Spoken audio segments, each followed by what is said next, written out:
Saludos, soy Ciro y el día de hoy continuamos con el temario de infectología. Los temas a tratar van a ser las infecciones que se relacionan con algunas profesiones, entre las que vamos a mencionar a la enfermedad de Lyme, la brucelosis, leptospirosis, carbunco, tularemia, erisipeloide, nocardia y actinomicosis, enfermedades por riquecias y Bartonella. La primera es la enfermedad de Lyme o borreliosis de Lyme. El agente etiológico es la Borrelia burgdorferi, que es una espiroqueta, y esta se va a transmitir por la mordedura de la garrapata Ixodes, proveniente de animales salvajes como los ciervos. No se transmite de persona a persona y es más frecuente en aquellos que realizan algunas actividades como cacería, acampar o excursiones. En cuanto a clínica, inicialmente va a ser en la zona de inoculación o mordedura, observando esta imagen, que es una mácula eritematosa con palidez central. Esta se va a ubicar sobre todo en muslos, ingles y axila, que es donde de forma más frecuente se encuentra la mordedura. Desaparece de forma espontánea, pero se acompaña con algunos otros cuadros como fiebre, fatiga, cefalea. Posterior a esto puede diseminarse y producir alteraciones neurológicas como parálisis facial bilateral, manifestaciones oculares o incluso puede darnos alteraciones cardíacas hasta un bloqueo cardíaco, miopericarditis, insuficiencia cardíaca congestiva. Por otro lado, si se presenta una infección tardía persistente, nos va a dar un cuadro con artritis oligoarticular crónico en rodillas y va a presentar lesiones dérmicas escleróticas de color violáceo, es decir, vamos a tener datos de acrodermatitis crónica. También hay que recalcar que puede producir el síndrome de von Wart, que es una neuroborreliosis precoz caracterizada por la parálisis facial, trastornos de conducción, que nos referimos al bloqueo atrioventricular, y manifestaciones oculares.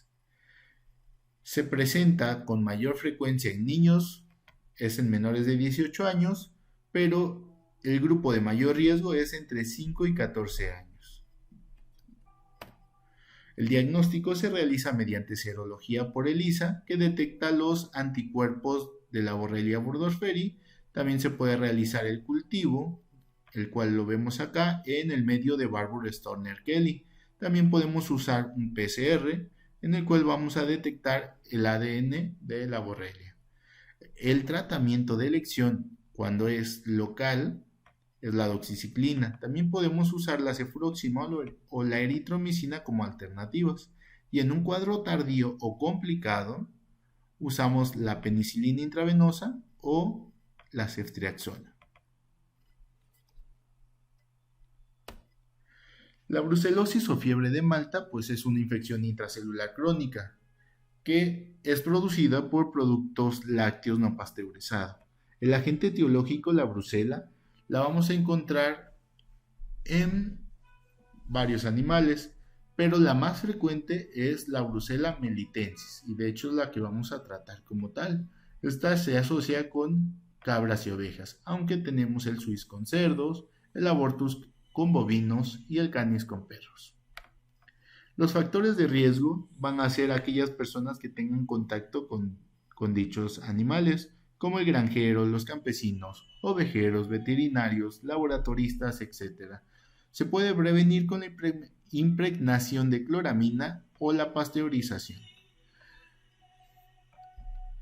En cuanto a la fisiopatología, pues es muy general, como vamos a estar hablando en casi todos, es una vez que el bacilo penetra, va a ser fagocitado por macrófagos, se va a multiplicar dentro de estos, una vez que pues se van a producir los nódulos, y cuando se rompen, que ocurre posteriormente, es cuando produce la bacteriemia y eventualmente pues nos va a dar el cuadro infeccioso como tal. La brucelosis o fiebre de Malta tiene una triada clásica: la fiebre ondulante, que es prolongada de 2 a 3 semanas, hepatoesplenomegalia y una espondilitis caracterizada por un dolor articular con endurecimiento de la misma.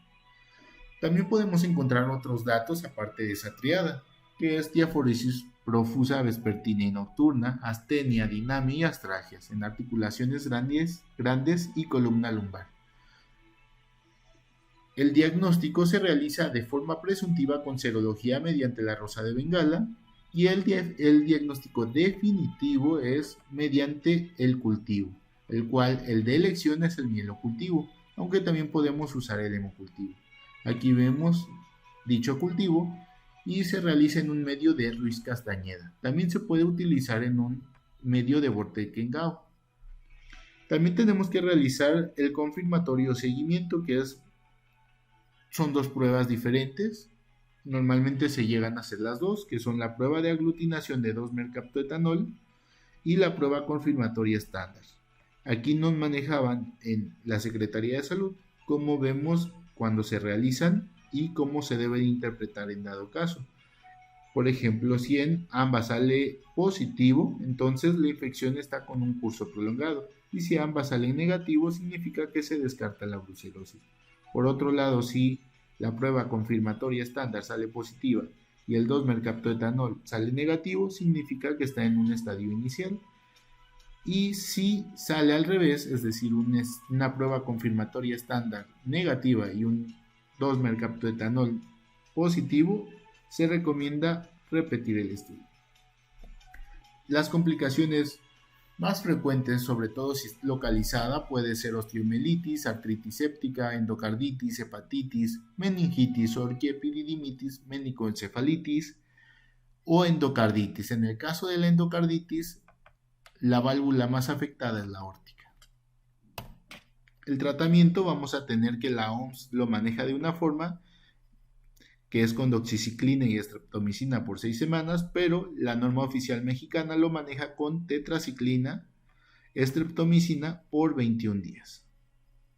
En niños, ancianos y embarazadas vamos a manejarlo con rifampicina y trimestoprim con sulfametoxazol, y si tenemos ya un cuadro complicado con afección del sistema nervioso o hueso, hay que realizar el tratamiento con doxiciclina, rifampicina y trimestoprim con sulfametoxazol. Vamos a considerar un caso recuperado cuando los anticuerpos de la prueba estándar salen a menos de 1,80 y el estudio de 2-mercaptoetanol sale negativo. La enfermedad de Weil es causada por la leptospirosis, el cual el agente etiológico es la leptospirosis interrogans, que es un espiroqueta aerobio estricto. El contagio se produce por un contacto indirecto con material infectado, el cual es transmitida por animales como roedores, ratas de cloaca, y pues básicamente es cuando orinan, ya hasta los perros también, pues es donde va a quedar. Normalmente la leptospirosis es asintomática en la mayoría de los casos. Puede dar síntomas leves como son un síndrome gripal, adenopatías, hepatosplenomegalia, y en su forma grave es cuando la vamos a considerar como enfermedad de Weil, caracterizada por hemorragia conjuntival, meningitis, lesión renal, ictericia. También puede dar hemorragias, miocarditis, pericarditis, incluso abscesos. El diagnóstico se realiza mediante cultivos. El de elección pues son los hemocultivos entre 7 a 10 días o los urocultivos posterior a la primera semana. También usamos la aglutinación microscópica, es decir, el MAT y la ELISA para confirmar dichos estudios. El tratamiento de elección para los casos no graves y las profilaxis es la doxiciclina. Para los cuadros graves o complicados es la penicilina o la ceftriaxona. Aquí vemos las dosificaciones. Por ejemplo, la doxiciclina se recomienda en un adulto de 100 miligramos cada 12 horas, en niños de 2 a 4 miligramos kilogramo peso, dividida entre 2 tomas durante 7 días. La penicilina G-procaínica y la penicilina sódica cristalínica. En la primera, pues es en adultos de 1.600.000 hasta 2.400.000 unidades cada 24 horas intramuscular. En niños 25.000 a 50.000 unidades kilogramo peso día cada 24 horas, igual intramuscular, por 7 a 10 días. Y bueno, pues la penicilina sódica cristalínica es sobre todo ya en pacientes hospitalizados y es en adultos 1.500.000 unidades cada 4 a 6 horas y es intravenosa en un niño de 250.000 unidades kilogramo peso día cada 4 o 6 horas durante 7 días. También nos maneja en neonatos de 50.000 unidades kilogramo peso día cada 12 horas durante 3 días. Otro tema, el carbunco, que es causada por el Bacillus anthracis, es un bacilo gram positivo. Este se transmite por contacto con animales o sus productos como son la lana, la piel y el pelaje. Hablamos de animales herbívoros. La clínica pues va a ser caracterizada sobre todo si es por contacto directo por una escara necrótica con una coloración negruzca, es indolora, pero se acompaña de edema. Si el cuadro es por inhalación, nos puede llegar a dar una mediastinitis hemorrágica. Aquí vemos el cuadro de mediastinitis en la radiografía, que se le conoce como enfermedad de los cortadores de lana.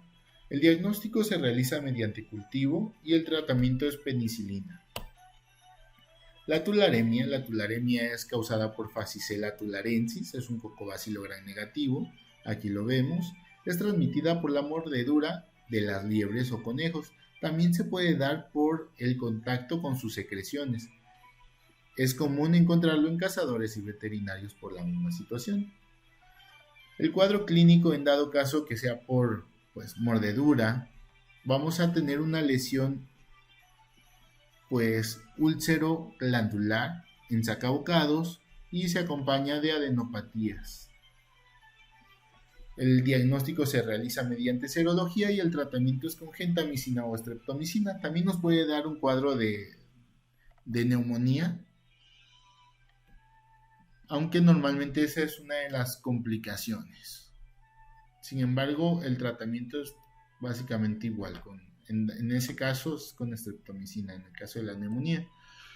Otro tema, ericipeloide, que se produce por el arañazo o pinchazo de mariscos. El agente etiológico es Erysipelotrix rusiopati, no sé si se pronuncia así, es un bacilo gram positivo que produce un exantema en el sitio de punción. También puede darnos una celulitis subaguda caracterizada por un dolor intenso, rubor rojo violáceo, como vemos en la imagen. Es sobrelevada y tiene bordes bien definidos. El tratamiento es con penicilina y no hay que confundirlo con la erisipela. Ericipeloide y erisipela no son lo mismo. La erisipela es un cuadro bacteriano, es una lesión extendida. Aquí vemos una imagen de una erisipela, en el cual es causado por el género Streptococo y normalmente afecta más a miembros inferiores y rostro. La nocardia es un bacilo gram positivo, es filamentoso, ácido alcohol resistente, que habita en el suelo y afecta principalmente a pacientes inmunosuprimidos.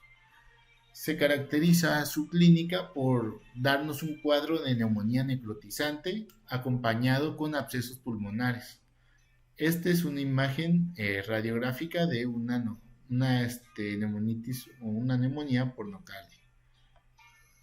El diagnóstico se realiza con cultivo y la visualización directa y el tratamiento es con cotrimoxazol, es decir, trimethoprim con sulfamethoxazol.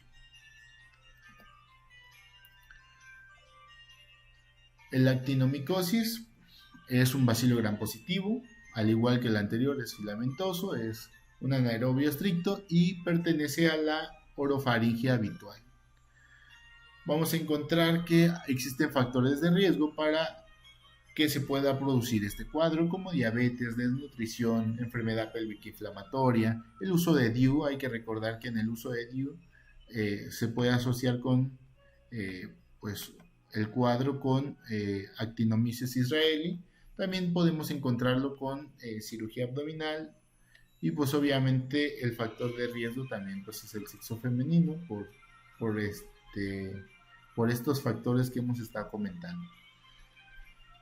La clínica puede variar de acuerdo a la zona afectada. En el caso de ser a nivel torácica, normalmente es por aspiración de secreciones con la diseminación gástrica y torácica extensa.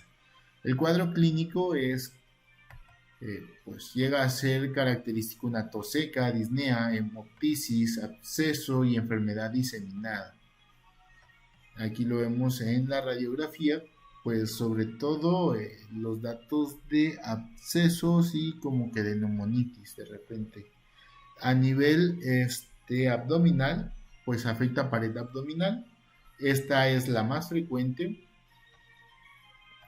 Produce un tumor palpable, duro, que es doloroso y se asocia con fiebre, náuseas y meteorismo. Después de la sospecha clínica hay que realizar una tomografía y vamos a encontrar una lesión con bordes infiltrativas en la tomografía. Y si es a nivel gastrointestinal puede producir una lesión a nivel iliocecal, sobre todo si está asociado a VIH. A nivel abdominopélvico, pues podríamos encontrar datos de EPI por el uso de DIU, como mencionábamos con el Actinomyces israelí. El diagnóstico definitivo es mediante biopsia hasta visualizar la bacteria filamentosa. El tratamiento es con metalactámicos por 2 a 6 semanas. La enfermedad por las riquecias, solo vamos a hablar de una de estas, la fiebre manchada de las montañas rocosas. Las riquecias son bacilos gram negativos, son intracelulares y se transmiten por vectores hematófagos. ¿De qué vectores hablamos? De las garrapatas, piojos, ácaros, pulgas, y sobre todo es más frecuente en menores de 10 años o adultos mayores a 40 años. En México, pues el agente o el vector más frecuente es la garrapata Rhipicephalus sanguinis. Tiene un periodo de incubación de entre 2 a 14 días y la clínica va a iniciar muy inespecífica con fiebre de hasta 38.9, dolor de cabeza, de cuerpo, astralgias, dolor abdominal, vómito, diarrea. Pero la lesión característica es en la zona pues de la mordedura, de la inoculación, que se va a presentar pues una lesión pues negruzca con adenopatías regionales y un eritema generalizado. Además, pues ese eritema generalizado es un exantema maculopapular, como vemos aquí, en palmas y plantas, y puede producir incluso un estupor por encefalitis. El diagnóstico se realiza mediante determinación de anticuerpos por inmunofluorescencia directa y se va a considerar aquí en México confirmado con la sospecha clínica, siempre y cuando la sospecha sea compatible con un exantema típico y el antecedente de la mordedura de alguna garrapata. El tratamiento para empezar es con el de elección es la doxiciclina, cada 12 horas por 7 a 10 días. En este cuadro no se usan las sulfas ya que podríamos desarrollar un cuadro grave, y en caso de no poder utilizar la doxiciclina por alergia o que no tenga tolerancia, podemos usar el clorafenicol. En las imágenes, pues aquí podemos ver a las riquecias, son todos estos como rojitos que vemos ahí, y pues la lesión característica que ocurre muchas veces en mano, por eso le llaman en mano negra, y aunque aquí no se visualiza, pues sí se tiende a dar la adenopatía regional, y aquí vemos el exantema generalizado, que es maculopapular. La fiebre de Q es causada por la Coxiella burnetii.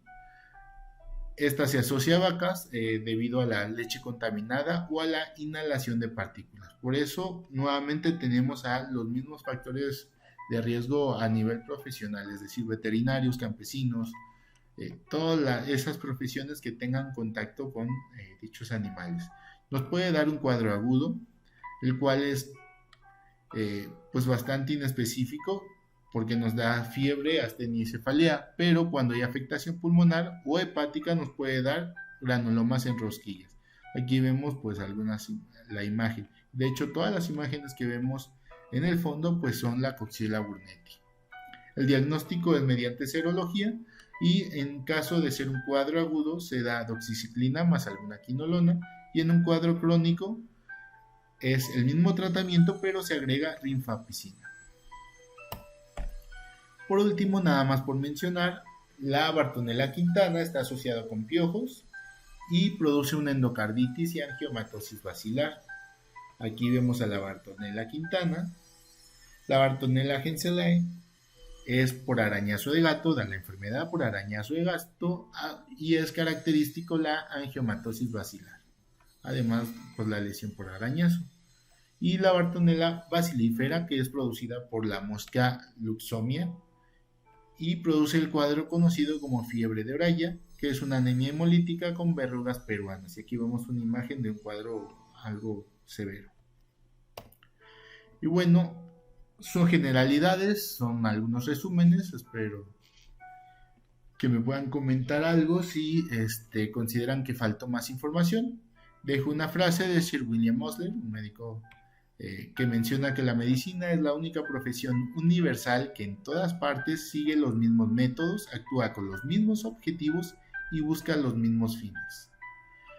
Sin más, me despido, saludos, hay que seguir estudiando. A pasar el próximo año.